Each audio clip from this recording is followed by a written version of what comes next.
Welcome back, Prealgebra students. We're in lesson 75. We're going to talk about implied ratios. An implied ratio is a problem where they don't actually come right out and say the ratio of eggs to chickens was 3 to 4. They just talk about a situation and they imply that there is a ratio. You have to kind of figure it out for yourself. So, for instance, let's jump right into problem 75.1, and I'm going to type that for us, okay? All right, so only in a math problem does somebody want to make 1,680 cookies, right? So here we go. It takes 2.5 eggs to make 140 cookies. That's a statement of fact. That is also a ratio. It's telling us something that goes with something else, something that has an equivalency of something else. So 2.5 eggs. So 2.5 eggs to make 140 cookies. So eggs to cookies. That's our ratio right there. Jenny wants to make 1,680 cookies. I do not know why. How many eggs does she need? So we're going to set up a proportion. Remember, a proportion is just two equivalent ratios or two equivalent fractions. So we know the number of cookies she wants to make. We don't know how many eggs she needs, and I should have capitalized that, sorry. So let's put the number of cookies. The cookies is 1,680. We don't know how many eggs. See how I kept all the eggs on top and all the cookies on the bottom? That's what we have to do to get these two equivalent fractions or ratios. However, we have a mixed number. We hate mixed numbers, right? Algebra cannot stand them. So we've got to turn this into an improper fraction. So we're going to do that like this. 2 times 2 is 4 plus 1 is 5. So 5 over 2 over 140. Let's make that a fraction too. And then let's do the same thing to this side. X over 1, 1680 over 1. That makes it easier to kind of cross multiply because everything is in the same format. All right, so we're going to say 5, let's move over here. 5 over 2, cross multiply to this one. That's 1680 over 1 equals 140 over 1 times x over 1, right? So 5 times this, which I cannot do in my head. I am not that smart. That's why God invented calculators. 5 times 1680 equals 8,400. Okay, we know that this is going to be 2 times 1, so we're going to go ahead and divide that by 2. Divided by 2 equals 4,200. So 4,200 equals 140 times x. Both of those are over 1. So anything over 1 is a whole number. So we can just write 140x.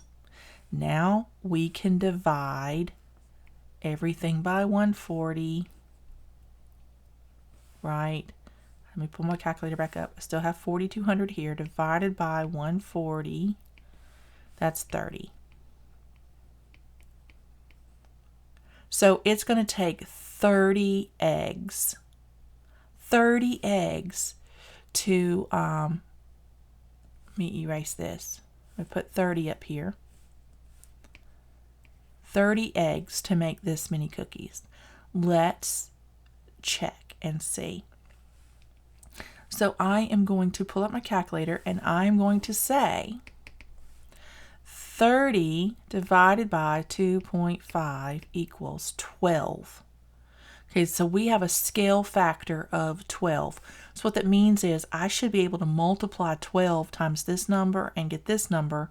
And then if I can, this fraction is correct and 30 is the right answer. So 12 times 140, boom. Correct answer. So that means that this is a scaled up version of this fraction. 12 times this fraction is this fraction. And we learned a long time ago in early math, our earlier math, that's how we can reduce a fraction, right? We take a fraction and we reduce it, and then that becomes, it's the same fraction. Just like we do 2 over 4, we can reduce that to 1 over 2, or we can multiply that to 8 over 16. It's still the same value. It still means half. That's what a proportion is. This is the same value as this. It has the same ratio, right? The same meaning. And this is going to be 2.5 of whatever volume this is. It has a scale of 12, meaning that if we were to divide this by 12 and divide this by 12, we would get 2.5 over 140. All right, that's what you have to do. You have to double check and make sure that both numbers can be divided by the same number and get back to this original fraction. If you can do that, then you have the right answer. All right, let's look at 75.2. Let me clear this off. That's enough rambling on my part. Let's look at, let's see what that problem is. Oh, we only have one more, 75.2. And I'm going to type it again. So here's our problem. It takes 3 tons of fertilizer, that's a lot of poop, to fertilize 170 acres. All right, so 3, and that's fertilizer, for 170, and that's acres. Okay, 3 tons of fertilizer for 170 acres. Farmer Brown wants to fertilize 1,870 acres. How many tons of fertilizer does he need? So X, we don't know how much fertilizer he needs. So what do we do now? I'm going to let you solve it and tell me. So I'm going to pause the video, or I want you to pause the video, solve the problem, and tell me how many tons of fertilizer he needs, okay? All right, go for it.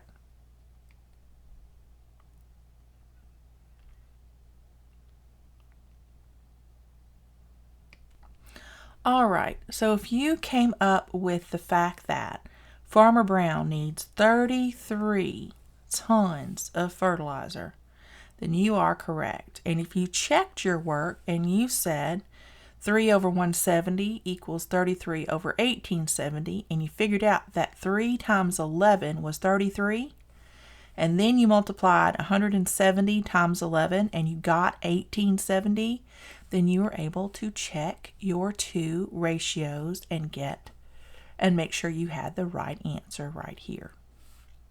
So good job if that is what you got. If that is not what you got, let's walk through it. So we decided that the ratio was 3 tons to 170 acres. And that was equal to, we didn't know how many tons, to 1,870 acres. So we cross multiplied. 3 times 1870 was 5610. 170 times x is 170x. We divided both sides by 170, and we got 33 was equal to x, which gave us a 33 tons. That's all I have for lesson 75. If you have any questions on proportion or ratios and how to find them, please let me know. I am more than happy to help. Text me those problems that you get stuck on. See you next time.